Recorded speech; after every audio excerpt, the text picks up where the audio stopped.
Bismillahirrahmanirrahim.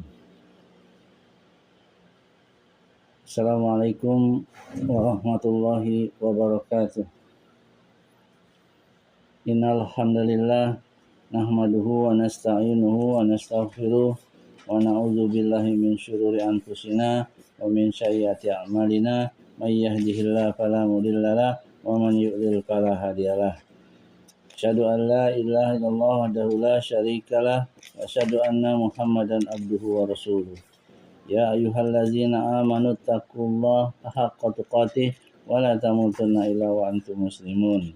Ya ayyuhan nasu taqu rabbakumul ladzi khalaqakum min nafsin wahidah wa khalaqa minha zawjaha wa batha minhuma rijalan katsiran wa nisaa'a. Wattaqullaha allazi tasaaluna bihi wal arham innallaha kana 'alaikum raqiba. Ya ayyuhallazina amanu taqullaha wa qulu qawlan sadida yuslih lakum a'malakum wa yaghfir lakum dzunubakum wa may yuti'illah wa rasulahu faqad faza fawzan 'azima. Amma ba'du fa inna asdaqal hadits kitabullah wa khairal hadi Muhammad sallallahu alaihi wasallam wa syarrul umur muhdatsatuha fa inna kulla muhdatsatin bid'ah wa kulla bid'atin dhalalah wa kulla dhalalatin finnar. Summa ba'du. Sedang dirahmati Allah, kita masih melanjutkan pembahasan kita untuk membacakan kitab fikih muyassar ini, ya. Sudah sampai ke kitab muamalah, ya, kitab yang ketujuh, yaitu kitab muamalah. Sebelumnya ya kitab jihad, ya. Kemudian kitab muamalah ini bab pertama itu adalah jual beli. Terdiri dari beberapa bagian. Yang pertama definisi jual beli dan hukumnya. Ya, definisi jual beli secara bahasa, jual beli berarti mengambil sesuatu dan memberi sesuatu. Secara syariat, jual beli adalah tukar menukar suatu harta dengan harta walaupun dalam tanggungan, atau tukar menukar harta dengan jasa yang mubah dengan transaksi selamanya. Ya, bukan temporal atau bukan riba dan pinjaman. Ya. Jadi tidak ada riba, ya. Nanti kita akan juga bahas bab riba. Hukum jual beli itu boleh, ya, berdasarkan firman Allah berikut ini, ya. Wa ahallallahul bai'a. Ya, Al-Baqarah ayat 275. Dan Allah telah menghalalkan jual beli. Ya. Jual beli bukan riba, ya. Riba haram. Dan berdasarkan hadis Ibnu Umar radhiyallahu anhu bahwa Rasulullah SAW bersabda, "Iza tabaya'ar rajula nifakullu wahidin minhuma bil khiyar malam yatafarraqa wa kana jami'an." Bila dua laki-laki berjual beli, maka masing-masing dari keduanya memiliki hak khiyar, ya. Artinya memilih untuk meneruskan atau membatalkan. Jadi dua-duanya berhak, ya. Karena nggak jadi, ya, atau melanggar janji misalnya gitu, udah boleh membatalkan baik penjual maupun pembelinya. Ya, selama belum berpisah dan keduanya dalam keadaan bersama. Kalau udah berpisah berarti kan sudah akad, ya, nggak boleh, ya. Kecuali ada buat perjanjian ulang. Ya. Dalilnya muttafaqun alaih yang diriwayatkan oleh Al-Bukhari dan Muslim. Kaum muslimin berijma atas bolehnya berjual beli secara umum. Hajat kehidupan manusia menuntut pada keberadaan jual beli karena manusia memerlukan sesuatu yang ada di tangan orang lain dan kemaslahatannya berkaitan dengannya, sementara tidak ada sarana baginya untuk mendapatkannya dan meraihnya dengan jalan yang sah kecuali dengan jual beli. Maka hikmah menuntut pembolehan dan pensyariatan untuk mendapatkan tujuan yang diinginkan. Zaman dulu ya, jual beli itu merupakan ujung tombak ya. Makanya pasar itu ujung tombak.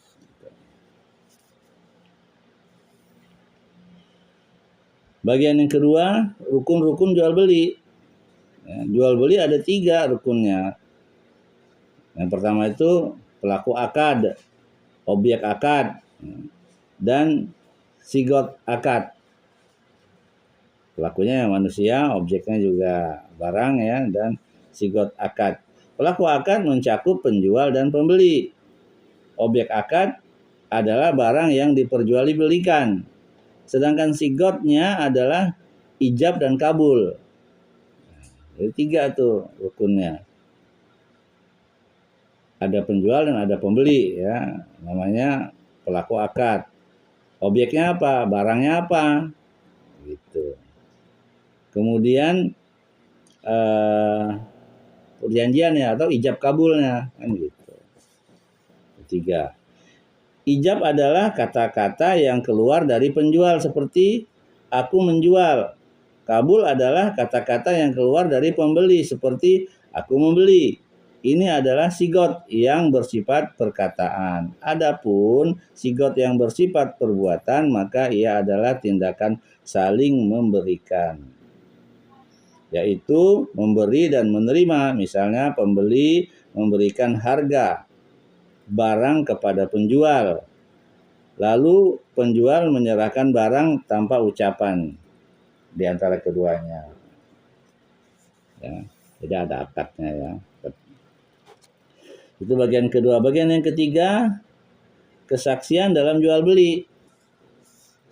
Ya. Menghadirkan saksi dalam transaksi jual beli adalah sunnah, bukan wajib, berdasarkan firman Allah tabaraka wa ta'ala. Wa ashhidu iza tabaya'tum. Ya. Jadi sunnah hukumnya, walaupun nggak ada saksi boleh. Gitu. Yang penting kesepakatan tadi itu, ya. Rukunnya tadi itu ada penjual, ada pembeli, ada barang, dan ada akad, ya, ada ijab dan kabul ya. Dan persaksikanlah apabila kalian berjual beli. Al-Baqarah 282. Allah tabaraka wa ta'ala memerintahkan untuk menghadirkan saksi ketika bertransaksi jual beli. Hanya saja perintah ini adalah perintah untuk anjuran.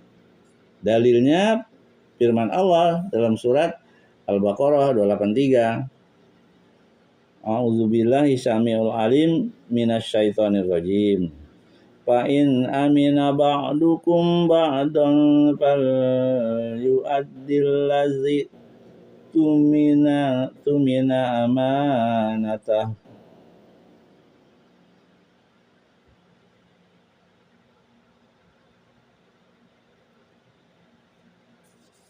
Ya.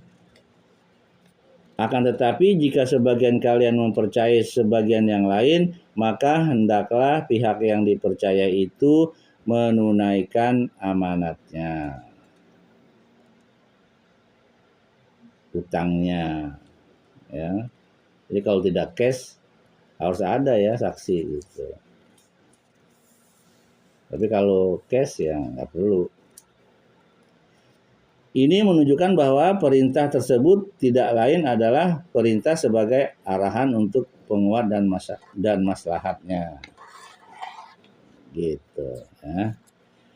Dari Umar bin Huzaimah bahwa pamannya menceritakan hadis kepadanya dan dia adalah salah seorang sahabat Nabi SAW. Annan Nabiyya SAW abta'a farasan min a'rabiyyin wastadba'ahu liyaqbida samana farasihi fa asri an nabiyyu sallallahu alaihi wasallam wa abta'al a'rabiyyu wa tafiqar rijalu yata'arradu nalil a'rabiyya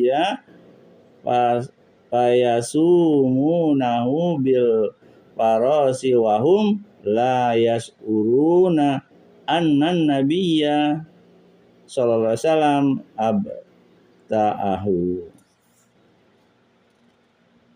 Bahwa Nabi SAW membeli seekor kuda dari seorang laki-laki Badui dan beliau meminta kepadanya agar mengikutinya SAW untuk menerima pembayarannya harga kuda tersebut. Lalu Nabi SAW berjalan dengan cepat sedangkan laki-laki Badui itu melambat jalannya.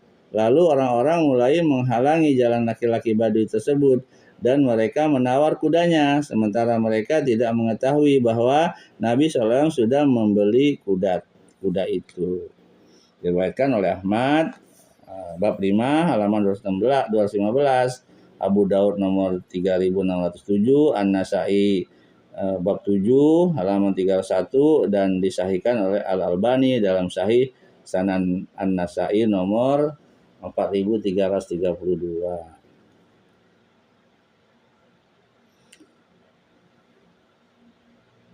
Ya, di sini dijelaskan kata yasumuna, mereka menawar kudanya, bermakna mereka meminta transaksi jual beli kepadanya. Hadis ini menunjukkan bahwa Nabi membeli kuda dari laki-laki Badui tanpa ada saksi di antara keduanya.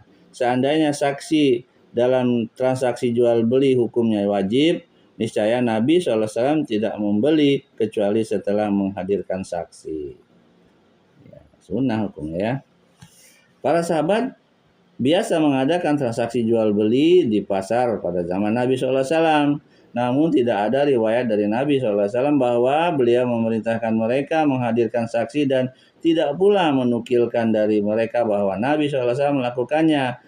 Dan karena transaksi jual beli termasuk perkara yang sangat sering terjadi di antara manusia di pasar-pasar dalam kehidupan sehari-hari mereka, seandainya mereka harus menghadirkan saksi ini pada segala sesuatu, niscaya akan mengakibatkan kesulitan. Ya, jadi saksi hukumnya sunnah saja ya, tidak wajib. Itu pun kalau saksi ada akad ya, perjanjian jual beli yang dihutang gitu ya, yang dibayarnya tunda.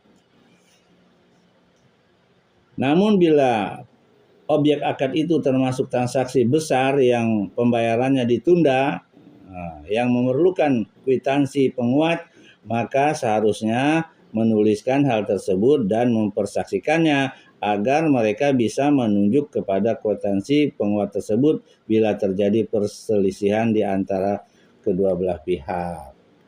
Ya, itu ya. Jadi kalau yang cash and carry nggak perlu saksi gitu. Bagian yang keempat, khiyar dalam jual beli. Khiyar adalah penjual dan pembeli untuk meneruskan atau membatalkan akad jual beli. Pada asalnya akad jual beli itu bersifat tetap bila rukun-rukun dan syarat-syaratnya terpenuhi, dan pihak manapun dari kedua belah pihak tidak berhak membatalkannya. Ya. Tadi ya 3 rukunnya ya. Ada penjual, ada pembeli, ada barang, ada ijab, ada kabul ya. Ijab dan kabul. Jadi kalau sudah berpisah tidak boleh dibatalkan, harus ada perjanjian lagi. Jadi kalau udah terjadi transaksi di situ dan sudah membayar ya, sudah akad, harus tidak boleh dibatalkan. Hanya saja agama Islam adalah agama yang mudah dan toleran, memperhatikan kemaslahatan dan kondisi semua anggota masyarakat. Di antara bentuk perhatian itu adalah bahwa bila seorang muslim menjual atau membeli suatu barang karena alasan tertentu, kemudian ternyata dia menyesalinya, maka syariat membuka hak khiyar baginya sehingga dia bisa kembali memikirkan perkaranya dan mempertimbangkan kemaslahatannya. Selanjutnya, dia bisa melanjutkan atau membatalkan transaksi jual beli tersebut berdasarkan pertimbangan yang sesuai dengannya. Nah, itu hak khiyar ya untuk penjual dan pembeli ya. Misalnya ternyata ada kebohongan di situ kan kecewa bisa aja, atau tiba-tiba nggak punya duit boleh dibatalkan ya dengan perjanjian tentunya. Saudara kita rahmati Allah, bentuk khiyar itu memiliki beberapa bentuk. Yang paling penting adalah yang pertama khiyar majelis, yaitu tempat berlangsungnya akad jual beli. Maka penjual dan pembeli sama-sama mempunyai hak khiyar atau meneruskan atau membatalkan jual beli tersebut selama masih berada di majelis akad dan belum berpisah, berdasarkan hadis Ibnu Umar radhiyallahu anhu bahwa Nabi SAW bersabda, al-bai'ani bil khiyari ma lam yatafarraqa. Dua pihak yang berjual beli, penjual dan pembeli, itu memiliki hak khiyar selama keduanya belum berpisah. Muttafaqun alaih ya. Muttafaqun alaih itu kesepakatan antara Bukhari dan Muslim. Itu yang pertama. Yang kedua, khiyar syarat. Ya, kalau tadi khiyar tempat ya, atau majelis. Sekarang yang kedua khiyar syarat. Penjual dan pembeli atau salah satu dari keduanya meletakkan syarat memilih khiyar sampai masa tertentu untuk meneruskan atau membatalkan akad. Lalu bila masa yang telah ditentukan dari awal akan akad itu habis, sementara akadnya tidak dibatalkan, maka ia mengikat. Ya. Kalau ditentukan waktunya ya, akad ditentukan karena berapa hari, bla bla bla. Ternyata tidak ada khiyar di situ, tidak ada pembatalan ya, maka mengikat sudah gitu. Contohnya ya, seorang laki-laki membeli mobil dari seorang lainnya. Pembeli berkata, saya berhak atas masa khiyar sebelum penuh ya. Lalu bila dia membatalkan pembeliannya selama dalam masa sebulan itu, maka dia memiliki hak melakukannya. Sebaliknya, bila tidak membatalkannya, maka jual beli mobil itu telah mengikatnya dengan berakhirnya masa dalam waktu tertentu ya, 1 bulan atau 2 bulan atau berapa hari gitu ya. Itu yang kedua ya, bentuk khiyar. Untuk khiyar yang ketiga, aib. Ini adalah hak pembeli manakala dia mendapatkan cacat pada barang yang tidak diberitahukan oleh penjual atau penjual memang tidak tahu, di mana dengan sebab cacat itu harga barang jatuh. Untuk mengetahui hal ini maka dikembalikan kepada orang-orang yang berpengalaman dari kalangan para saudagar ahli yang dapat dijadikan pedoman. Lalu barang yang mereka anggap cacat maka khiyar ditetapkan berdasarkannya, dan bila tidak dianggap cacat maka tidak ditetapkan. Kalau contoh mobil gampang ya, gitu. Misalnya dia beli mobil, ini mobilnya bagus nih, semuanya bagus ya kata penjual, membeli juga setuju, tapi ada cacat yang ketahuan oleh pembeli, nah itu boleh dikembalikan. Kecuali sudah dijelaskan, ini cacatnya ini, kalau kamu oke, enggak ya sudah, itu ya nggak bisa ya, sudah dijelaskan. Yang ketiga khiyar aib tadi sudah ya.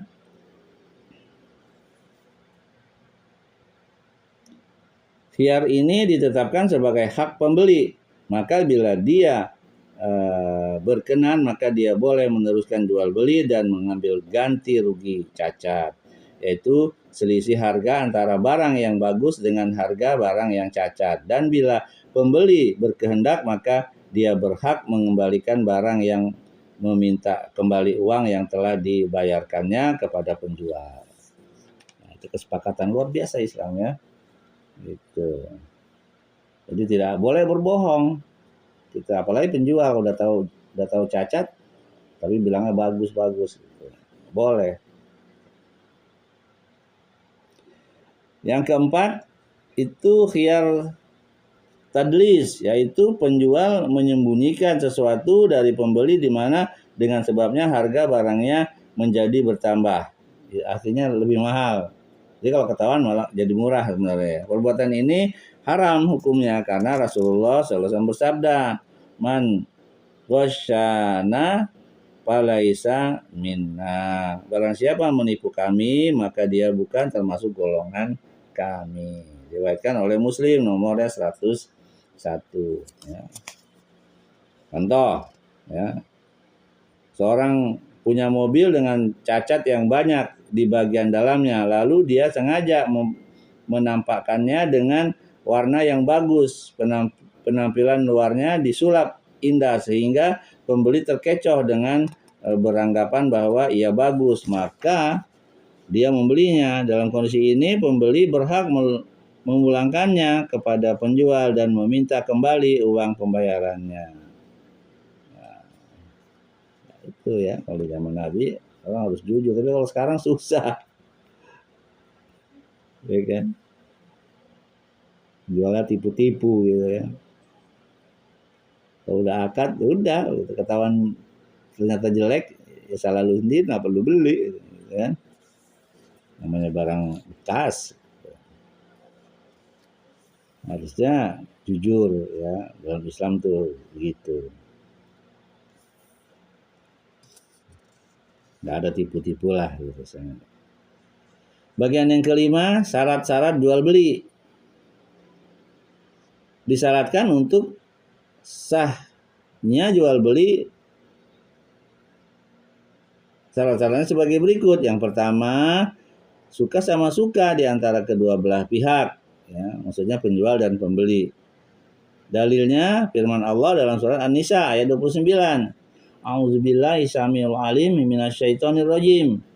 Ya ayyuhallazina amanu la ta'kulu amwalakum bainakum bil batili illa an takuna tijaratan antaradim minkum. Artinya, wahai orang-orang yang beriman, janganlah kalian saling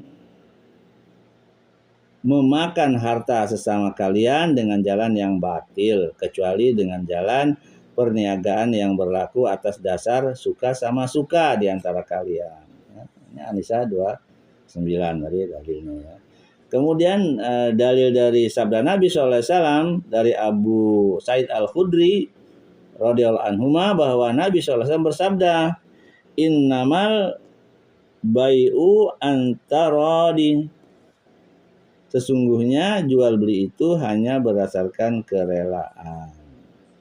Diriwayatkan oleh Ibnu Majah nomornya 2185, Ibnu Hibban bab 11 halaman 340, Al-Baihaqi bab 6 halaman 17 yang disahihkan oleh Al-Albani dalam Irwa Al-Ghalil bab 5 halaman 125.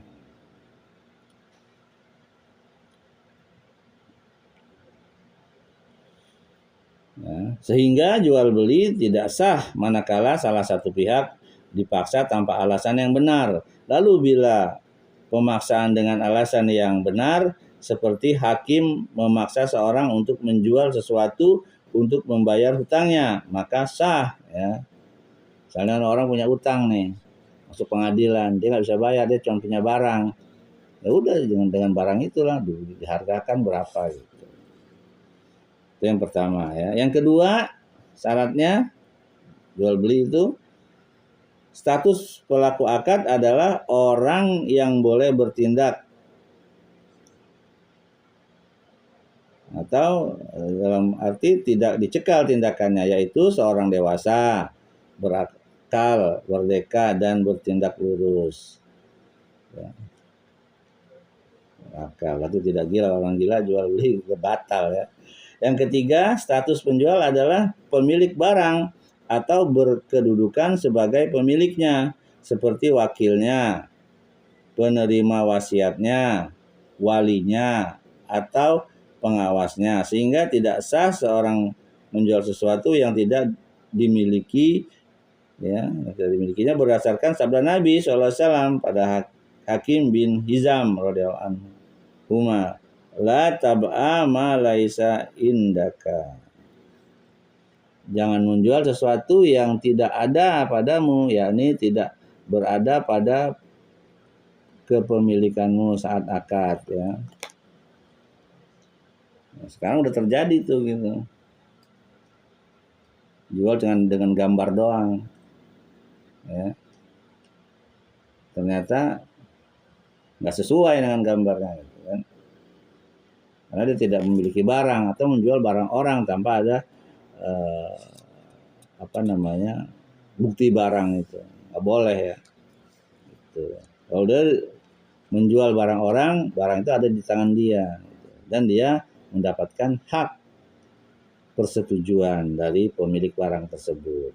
Yang keempat, barang yang diperjualbelikan itu termasuk sesuatu yang boleh dimanfaatkan tanpa suatu hajat, seperti makanan, minuman, pakaian, kendaraan, properti seperti rumah, tanah, dan yang sepertinya, sehingga tidak sah menjual sesuatu yang dilarang untuk dimanfaatkan seperti khamar, ya, babi, bangkai, alat-alat permainan yang melalaikan, ya, judi misalnya, dan alat-alat musik misalnya ya, seperti gitar, organ atau segala macam. Berdasarkan hadis Jabir radhiyallahu anhu, dia berkata Rasulullah SAW bersabda, Innallaha harrama bai al-khamri wal maitati wal hinzi riwal asnam.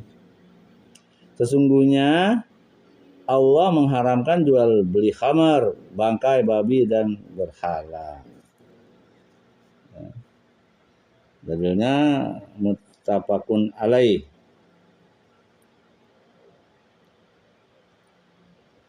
Ya. Dari Al-Bukhari nomornya 2236 dan Muslim nomornya 1581. Tuh.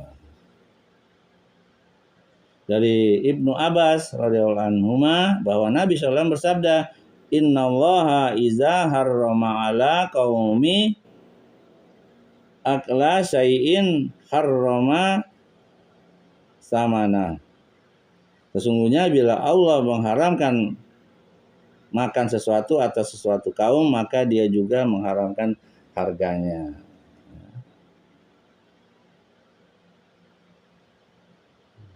Jual babi misalnya itu kan, habis itu haram, duitnya ya haram juga. Bangkai anjing misalnya. Tidak boleh menjual anjing berdasarkan hadis Abu Mas'ud radhiyallahu anhu, dia berkata, Naha Rasulullah sallallahu alaihi wasallam an samanil kalbi. Rasulullah SAW melarang harga anjing. Muttafaqun alaih ya. Yang kelima, ya, syarat jual beli yang kelima, status objek akad bisa diserah terimakan karena sesuatu yang tidak bisa diserah terimakan statusnya seakan-akan tidak ada, sehingga tidak sah diperjualbelikan karena ia masuk dalam kategori jual beli goror. Goror itu artinya iming-iming ya. Gitu. Nggak jelas gitu ya. Karena terkadang pembeli sudah membayar harga barang namun dia tidak mendapatkan barang, ya, tidak mendapatkan barang tersebut ya. Maka tidak boleh menjual ikan di dalam air, biji kurma dalam kurma, burung di angkasa, susu dalam kantong susu binatang, janin dalam rahim induknya, dan hewan yang kabur. Berdasarkan hadis Abu Hurairah radhiyallahu anhu, dia berkata, "Naha Rasulullah SAW an bai'il goror." Ya, Rasulullah SAW melarang jual beli goror. Ya, yang belum jelas ya. Syarat yang keenam, status objek akan diketahui oleh kedua belah pihak dengan melihatnya dan menyaksikannya saat akad atau dengan penjelasan yang membedakannya dengan selainnya, karena ketidakjelasan adalah goror adalah goror, dan goror itu dilarang, maka tidak sah membeli sesuatu yang belum dilihatnya atau melihatnya namun tidak mengetahuinya sementara dia tidak ada di majelis akad.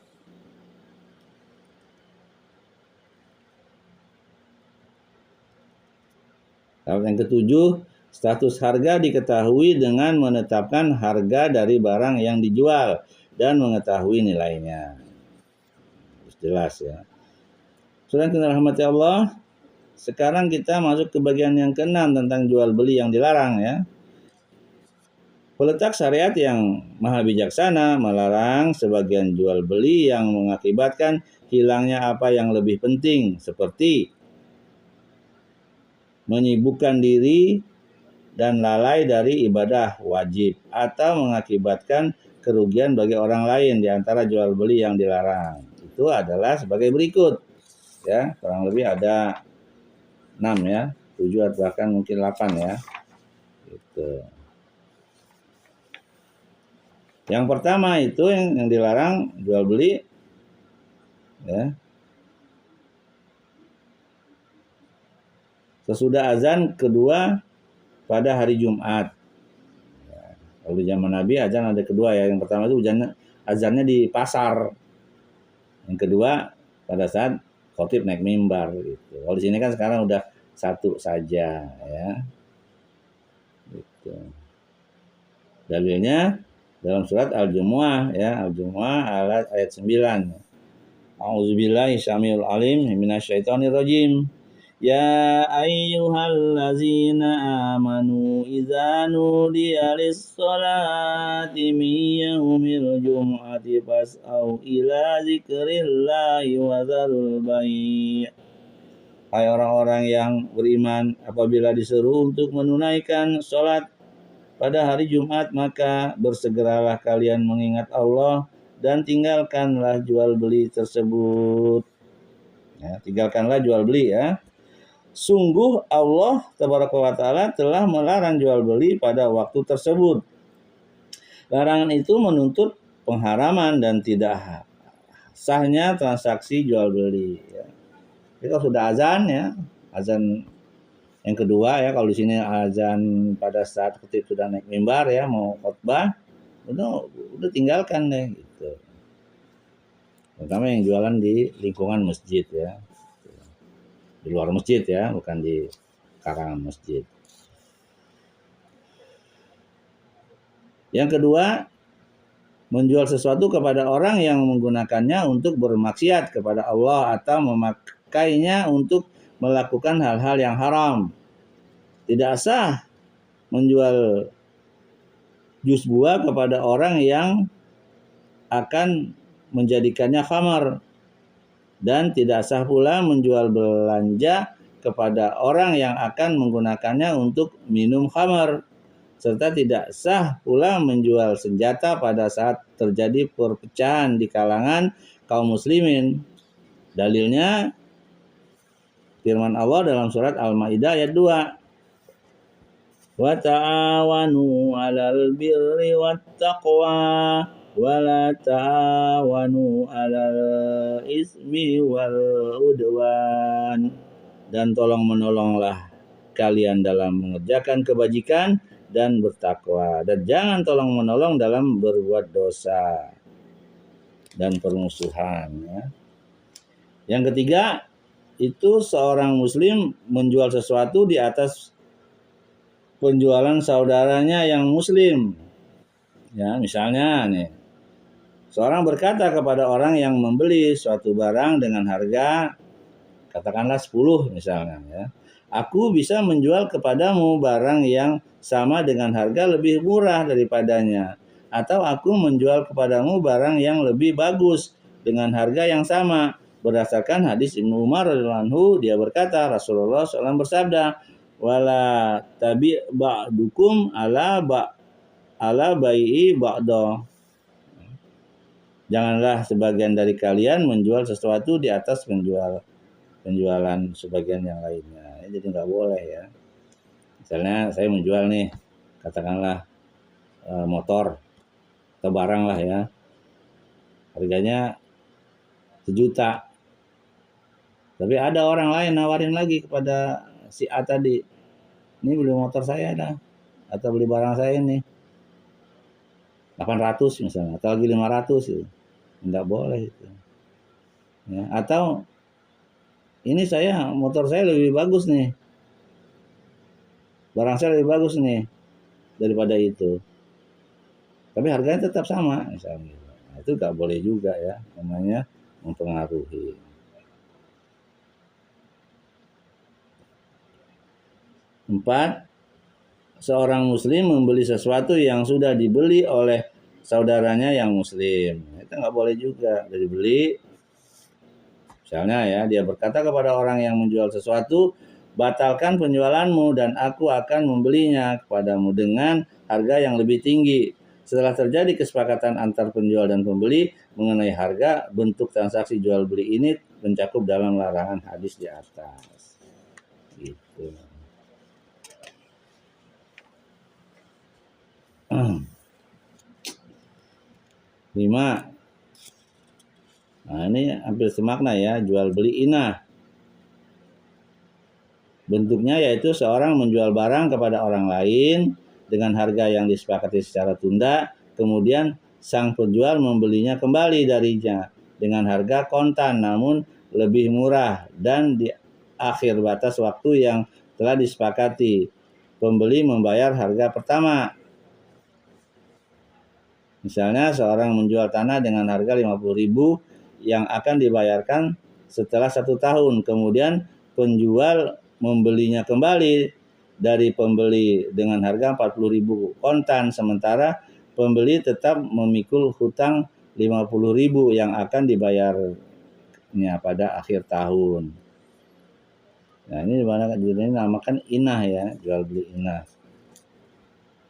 Saya jual harga 50 dalam jangka 1 tahun. Sebelum 1 tahun ya, saya bayar lagi dengan harga lebih murah 40, itu tidak boleh ya. Walaupun ada kesepakatan itu di antara orang itu, jual dan pembeli, tetap tidak boleh ya. Karena yang pembeli tadi mempunyai utang dia 10 berarti kan.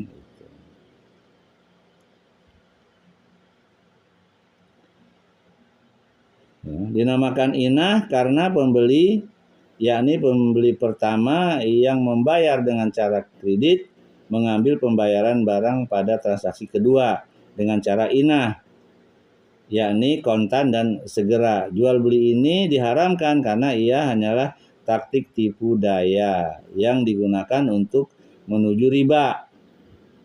Ya. Dalilnya dari Ibnu Umar radhiyallahu anhu, dia berkata, Rasulullah SAW bersabda, Iza tabayatum bil inah wa akhastum asna bal baqari wa taraktumul jihada sallallahu alaikum dhulla la yarfa'uhu hatta tarji'u ila dinikum. Bila kalian melakukan jual beli dengan cara inah, memegang ekor-ekor sapi dan meninggalkan jihad, maka Allah akan mengusahakan kehinaan atas kalian yang dia tidak akan mengangkatnya sehingga kalian kembali kepada agama kalian. Diriwayatkan oleh Ahmad bab 2 halaman 28 dan Abu Daud nomor 3462, disahihkan oleh Al-Albani dalam As-Silsilah Asy-Syahihah nomor 11. Yang keenam, menjual barang dengan sebelum menerimanya. Ya, menjual barang dagangan sebelum menerimanya. Misalnya ya, seorang membeli sesuatu barang dari orang lain, kemudian dia menjualnya, padahal dia belum menerimanya dan menguasainya. Ya. Dalilnya dari Abu Hurairah radhiyallahu anhu, dia berkata Rasulullah SAW bersabda, manibta atau aman fala yabi'hu hatta yaqbidah. Barang siapa membeli bahan makanan maka jangan menjualnya hingga dia menerimanya. Nggak boleh ya. Karena kita beli sesuatu kemudian belum sampai ke tangan kita jual lagi ke orang lain, itu tidak boleh ternyata ya. Itu termasuk yang dilarang ya. Dalil yang berikutnya dari Zaid bin Thabit radhiyallahu anhu, anna Rasulullah sallallahu alaihi wasallam naha an tuba as-sila'u haitsu tubta'u hatta zahan ya. Zahat tujaru ila lihalihim, bahwa Rasulullah SAW melarang dijualnya barang di tempat ia dibeli sehingga para saudagar itu memindahkannya ke tempat tinggal mereka. Nah, jadi kita beli di tempat itu kemudian kita jual lagi, itu juga nggak boleh ternyata ya. Harus pindah dulu ya di tempat dia. Barang siapa membeli sesuatu maka dia tidak boleh menjualnya sehingga dia menerimanya secara sempurna. Yang ketujuh, jual beli buah-buahan di atas pohon sebelum terlihat tanda masak. Ini ijon namanya. Tidak boleh menjual buah-buahan yang belum terlihat tanda matangnya karena dikhawatirkan rusak seperti busuk dan rontok atau terkena hama sebelum dipetik. Dari Anas radhiyallahu anhu, dia berkata Rasulullah SAW bersabda, Aro'aita in mana Allahu samarat ya, bima ya'khuzu ahadukum ma la akhi. Bagaimana menurutmu bila Allah menghalangi buah-buahan itu menjadi matang karena rusak? Atau dasar apa seorang dari kalian mengambil harta saudaranya? Ya, muttafaqun alaih. Kemudian dalil berikutnya dari Ibnu Umar radhiyallahu anhu, ia berkata, nah Rasulullah sallallahu alaihi wasallam an bai istimari hatta yabdu wa salahuha, nahal ba'i'a wal mubta'ah. Rasulullah sallallahu alaihi wasallam melarang untuk menjual buah-buahan di atas pohon sehingga terlihat tanda masaknya. Beliau melarang penjual dan pembelinya. Tanda masak untuk kurma diketahui dengan buahnya memerah atau menguning. Tanda masak untuk anggur dengan menghitam dan tampak padanya rasa manis. Tanda masak untuk biji-bijian adalah dengan kering dan mengeras atau padat ya. Dan seperti itulah tanda masak untuk buah-buahan lainnya. Ya. Jual beli buah-buahan. Yang kedelapan, najsi. Najsi adalah tindakan seorang menawar lebih mahal pada harga barang yang dipajang untuk dijual. Padahal dia tidak bermaksud membelinya, akan tetapi dia bermaksud dengan tindakannya tersebut untuk menipu orang lain dan mendorongnya untuk membeli dan menaikkan harganya. Dari Ibnu Umar radhiyallahu anhu, dia berkata, anna Rasulullah sallallahu alaihi wasallam naha anin najsi, bahwa Rasulullah SAW melarang najsi. Ya, nggak boleh ya. pura-pura nawar yang tinggi padahal cuma mengelabui doang, itu tidak boleh. Bagian yang ketujuh, iqalah dalam jual beli. Iqalah adalah membatalkan dan menganulir transaksi jual beli yang telah dilaksanakan di antara penjual dan pembeli dengan kerelaan keduanya. Ia terjadi karena adanya penyesalan salah satu dari kedua belah pihak atas akad jual beli, atau pembeli merasa dirinya tidak membutuhkan barang atau merasa tidak mampu membayar harganya. Maka kedua belah pihak menerima pembatalan transaksi jual beli yang menjadi miliknya tanpa penambahan dan pengurangan. Itu disebut dengan iqalah ya. Iqalah disyariatkan ya, dalilnya Rasulullah SAW menganjurkan dalam sabda beliau SAW, man aqala musliman bai'atahu aqalahullahu asyratahu yaumal qiyamah. Barang siapa menerima iqalah, pembatalan jual beli seorang muslim, maka semoga Allah memaafkan kesalahannya pada hari kiamat. Ya, sekarang bagian yang ke 8 ya, tentang jual beli ini. Akad murabahah.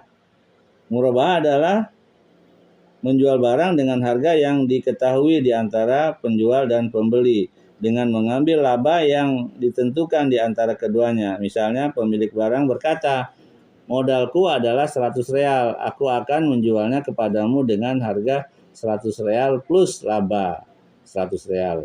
Jual beli dalam bentuk ini adalah syahih bila penjual dan pembeli mengetahui harga barang dan laba.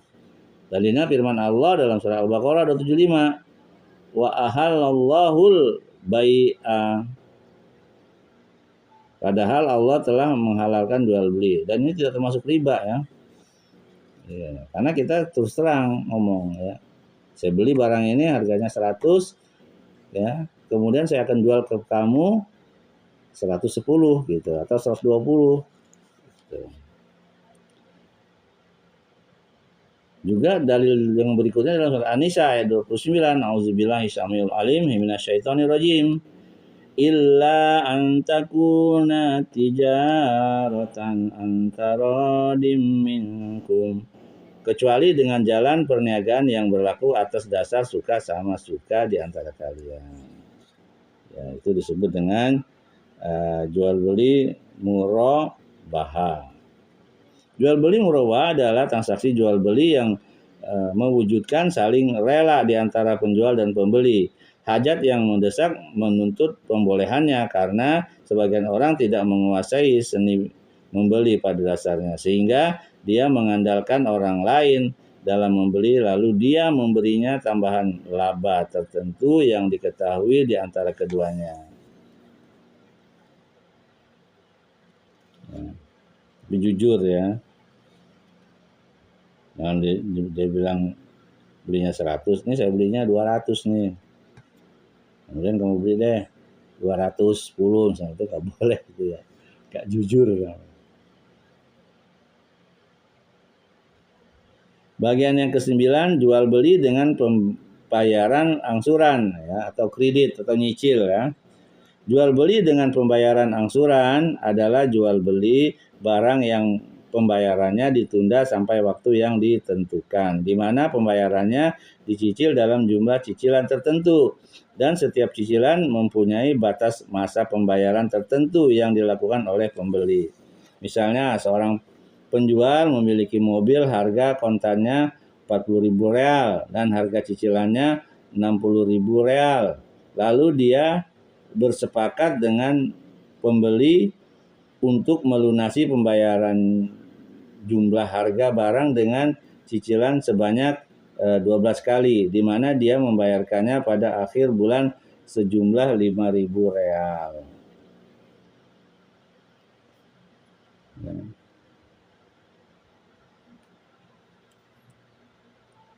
Nah, hukum jual beli ini boleh ya, gitu. Karena kita jual beli barang. Tapi kalau pinjam duit terus bayarnya minjem 40 bayar 60 ya nggak boleh ya, itu riba. Kalau jual beli boleh ya. Walaupun pembeli tersebut nggak tahu harga yang kita beli.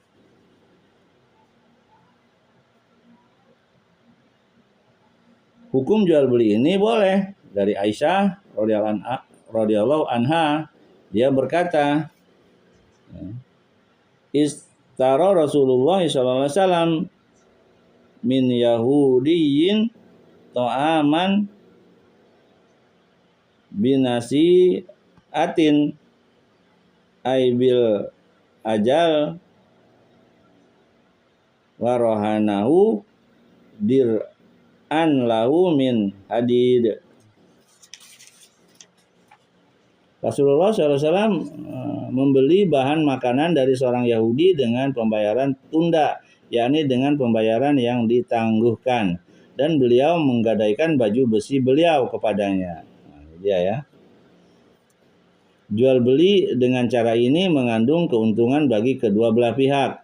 Penjual menambah harga barang-barangnya dan memperbanyak strategi pemasaran barang-barangnya sehingga dia bisa menjual kontan dan cicilan, di mana pada kondisi pembayaran cicilan dia mengambil laba lebih tinggi sebagai kompensasi penundaan pembayaran.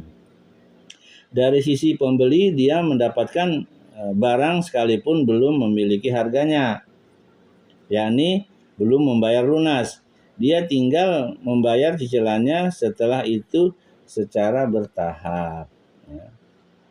Nah, penjualan seperti ini tidak boleh ada sanksi, gitu. Kalau ada sanksi itu bisa menyebabkan jadi riba ya, kecuali ada akad di situ, perjanjian yang memang jelas. Gitu. Misalnya kamu kalau tidak tepat bayarnya, kamu akan saya tambahkan sekian puluh misalnya. Jadi dengan perjanjian tentunya ya, dengan akad tadi. Syarat-syarat sahnya jual beli kredit. Disyaratkan untuk sahnya jual beli kredit, di samping syarat-syarat umum jual beli di atas sebagai berikut ya.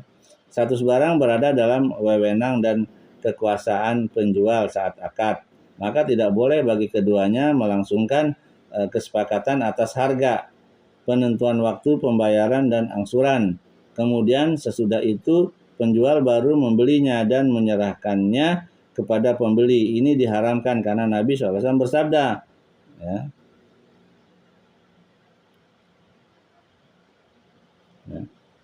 Ini status barang berada dalam wewenang dan kekuasaan penjual saat akad. Maka tidak boleh bagi keduanya melangsungkan kesepakatan atas harga, penentuan waktu pembayaran dan angsuran. Kemudian sesudah itu penjual baru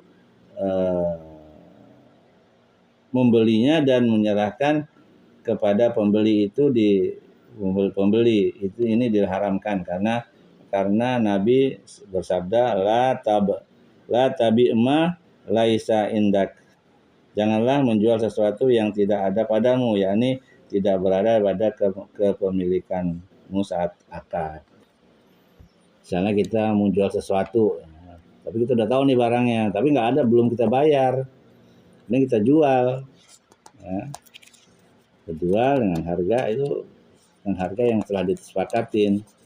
Nah itu tidak boleh ya, walaupun itu kredit ya. 2.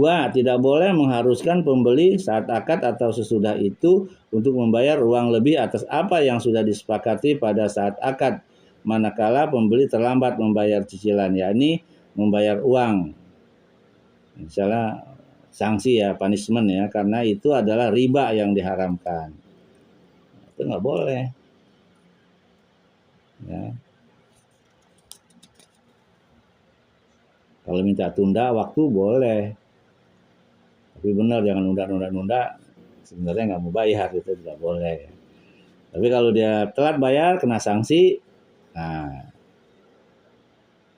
mencicil ya, terlambat bayar, ini membayar uang punishment karena ini adalah riba. Haram yang ketiga, haram atas pembeli yang mampu yakni punya uang untuk membayar, untuk mengulur pembayaran cicilan dari waktunya. Gitu. Udah punya duit nih, udah bisa bayar, cuma diulur-ulur ya nggak boleh, itu haram. Udah waktunya bayar, tar ya, nggak boleh. 4. Penjual tidak berhak menguasai hak kepemilikan barang sesudah akad, namun dia boleh menetapkan syarat atas pembeli agar menggadaikan barang padanya untuk menjamin haknya dalam pembayaran cicilan yang sudah disepakati.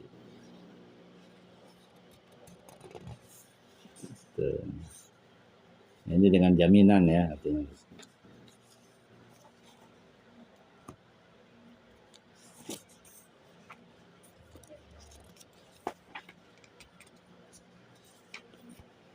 Sekarang kita masuk ke bab yang kedua ya, yaitu riba. Bab ini terdiri dari beberapa bagian. Bagian yang pertama, definisi riba dan hukumnya. Definisi riba secara bahasa adalah tambahan. Secara syariat, riba adalah tambahan pada salah satu barang barter yang sejenis tanpa ada kompensasi yang menjadi imbalan tambahan tersebut.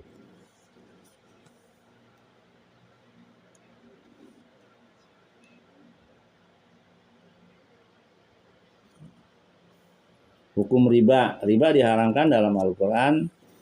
Dalilnya ya, firman Allah dalam surah Al-Baqarah 275 tadi ya. Wa ahallallahul bai'a wa harramar riba. Dan Allah telah menghalalkan jual beli dan mengharamkan riba. Dan dalil yang lain dalam surah Al-Baqarah 278. Ya ayyuhallazina amanu taqullaha wa dharu ma baqiya minar riba in kuntum mu'minin. Wahai orang-orang yang beriman, bertakwalah kepada Allah dan tinggalkan sisa riba yang belum dipungut jika kalian orang-orang yang beriman. Juga dalil yang berikutnya dalam surah Al-Baqarah juga ayat 275. Ya. Allah mengancam orang yang bergelut dengan riba dengan ancaman paling berat. Ya. A'udzubillahi syamil alim minasyaitonir rajim. Allazina ya'kuluna riba la yakumuna illa kama yakumul ladzi batuhu syaitanu minal mas ya. Orang-orang yang makan mengambil riba tidak dapat berdiri melainkan seperti berdirinya orang yang kemasukan setan lantaran tekanan penyakit gila. Ya. Maksudnya mereka tidak bangkit dari kubur mereka pada hari kebangkitan kecuali seperti orang yang kesurupan saat mengalami kesurupan. Hal itu karena perut mereka buncit akibat makan riba di dunia. Nauzubillah min dzalik ya. Kita berlindung kepada Allah untuk dijauhkan dari hal-hal riba seperti ini.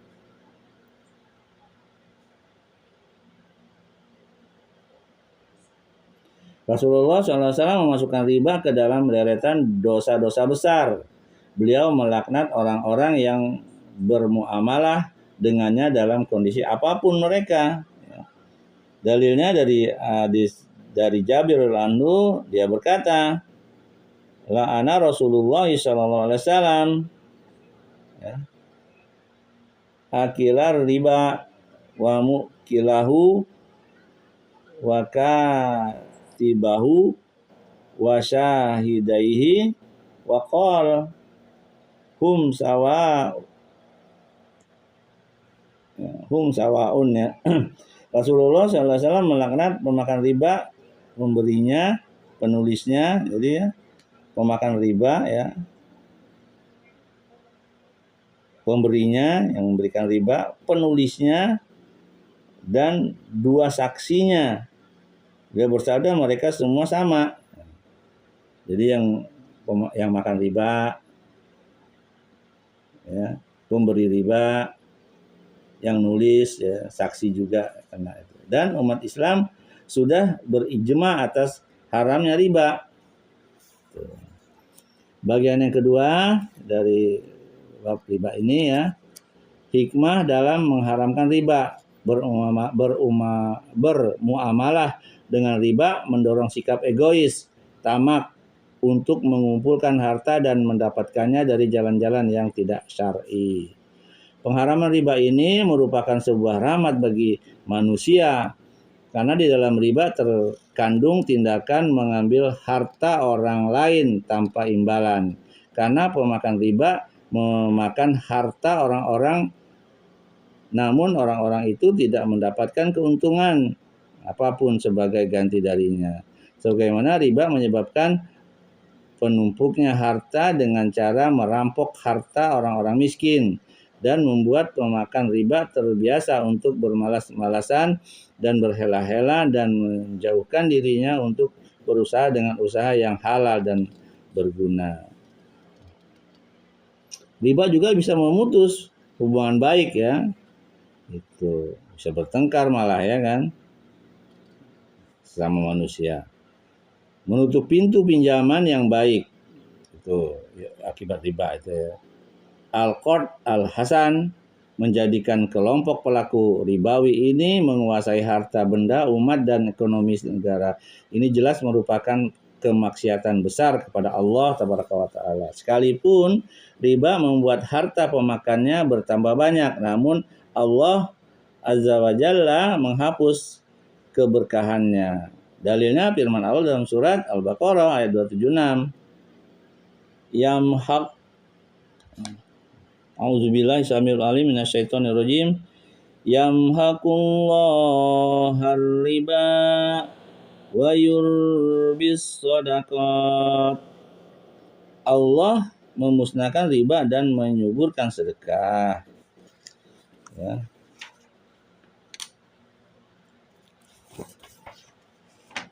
Bagian yang kedua ini macam-macam riba. Pertama riba fadl, yaitu tambahan pada salah satu dari dua barang barter yang sejenis. Misalnya seorang membeli 1000 sok gandum dari orang lain dengan gandum juga sebesar 1200 sok, dan kedua belah pihak melakukan serah terima kedua barang barter di majelis akad. Inilah tambahan tersebut, yakni 200 sok gandum yang tidak ada kompensasi pengganti untuknya dan ia hanya sekedar tambahan. Itu disebut riba juga, ya. Barter barang dengan cara dilebihkan, gitu kan. Contoh tadi udah jelas, ya. Membeli 100 sok gandum kemudian dijual, ya, dengan harga 120 sok, dengan 120 sok barang, ya, bukan duit ini. 1000 kilo tukar gandum dengan gandum yang lain 1200 kilo misalnya, gitu. Nggak boleh. Itu ternyata riba.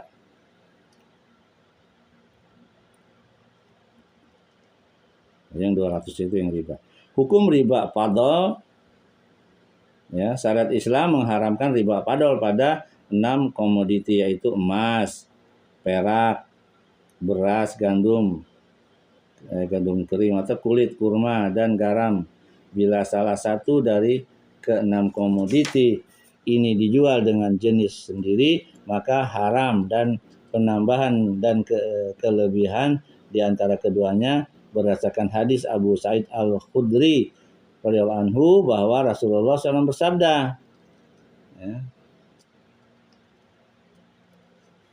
emas dengan emas, perak dengan perak, beras dengan gandum, ya.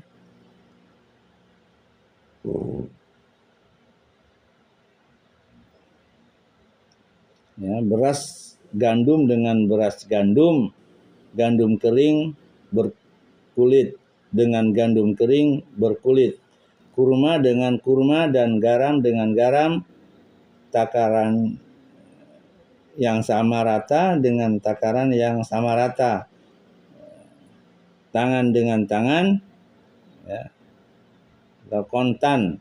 Maka barang siapa menambah atau meminta tambahan, maka dia telah melakukan riba. Penerima dan pemberi adalah sama kena juga hukum riba itu, ya. Dalilnya tadi muttafaqun alaih, ya. Dikiaskan kepada 6 komoditi tersebut adalah segala komoditi yang bersekutu dengannya dalam ilat, sehingga penambahan padanya juga haram. Ilat riba pada komoditi-komoditi ini adalah takaran, ya, atau kail dan timbangan atau wazan. Maka penambahan dilarang untuk semua komoditi yang ditakar dengan ditimbang, ya. Itu yang pertama, ya, riba fadl. Riba yang kedua, riba nasi'ah, yaitu penambahan pada salah satu barang yang dibarter sebagai kompensasi pengganti dari penundaan pembayaran atau penundaan serah terima dalam jual beli dua jenis yang sama dalam ilat riba fadl, dan salah satunya bukan uang. Misalnya seorang menjual 1000 sok gandum dibayar dengan 1200 sok gandum untuk masa waktu setahun, sehingga penambahan dalam kasus ini sebagai kompensasi pengganti dari penundaan waktu penyerahan atau menjual 1 kilogram tepung gandum dengan 1 kilogram biji gandum tanpa serah terima, hukumnya juga riba, ya. Riba disebut dengan riba nasi'ah. Haram karena sesungguhnya dalil-dalil yang tertera dalam Al-Quran dan As-Sunnah yang mengharamkan dan memperingatkan dari bermuamalah dengan riba mencakup bentuk riba nasi'ah. Ini pertama kali, inilah riba yang dikenal di zaman jahiliyah yang kemudian dipraktikkan oleh bank-bank yang bersifat ribawi pada zaman ini, insyaallah, ya. Dari Abu Sa'id Al-Khudri radhiyallahu anhu, dia berkata, Rasulullah SAW bersabda, telah menyebutkan emas dan perak, wala tabi'u minha ghaiban binajiz. Jangan kalian menjual suatu darinya yang tidak ada atau gaib, ya, dibayar dengan yang ada.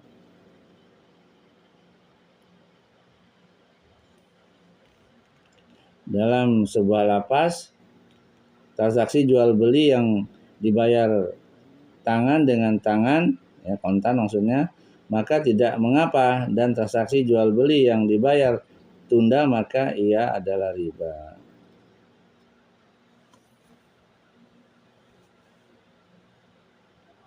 Bagian keempat, beberapa gambaran dari masalah-masalah ribawi melalui penerapan terhadap kaidah berikut dan cakupannya.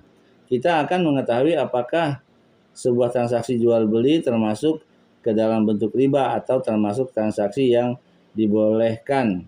Kaidah ini adalah bila komoditi ribawi, maksudnya jika satu dari 6 jenis komoditi yang disebutkan terdahulu dalam hadis Abu Sa'id Al-Khudri radhiyallahu anhu atau sesuatu yang semakna dengannya dijual dengan komoditi jenisnya, maka dibutuhkan 2 syarat, ya. Syarat yang pertama itu serah terima dari kedua belah pihak di majelis akad sebelum berpisah. 2, persamaan di antara keduanya dalam parameter syar'i, ya, takaran dengan takaran dan timbangan dengan timbangan. Nggak boleh kira-kira, gitu, ya. Adapun bila suatu komoditi ribawi dijual dengan komoditi ribawi dari jenis yang berbeda, maka diperlukan satu syarat di dalamnya, yaitu serah terima di majelis akad sebelum berpisah. Adapun syarat persamaan takaran maka tidak disyariatkan, ya, karena beda barang, ya. Bila komoditi ribawi dijual dengan bukan komoditi ribawi, maka boleh ada penambahan dalam takaran dan timbangan, dan perpisahan sebelum serah terima. Nah, berikut ini digambarkan atau sebagai contoh transaksi dan hukum-hukumnya. 1. Menjual 100 gram emas dengan 100 gram emas juga, namun diserahkan sebulan kemudian. Ya, ini diharamkan dan termasuk riba karena kedua belah pihak tidak melakukan serah terima di majelis akad tadi ya. Contohnya jelas ya. Saya jual 100 gram emas dengan ditukar 100 gram emas juga. Namun tidak diserahkan pada saat itu, nanti sebulan yang akan datang. Tuh, nggak boleh ya. Ternyata haram. 2. Membeli 1 kg gandum berikut dibayar dengan 1 kg beras. Gandum adalah boleh ya.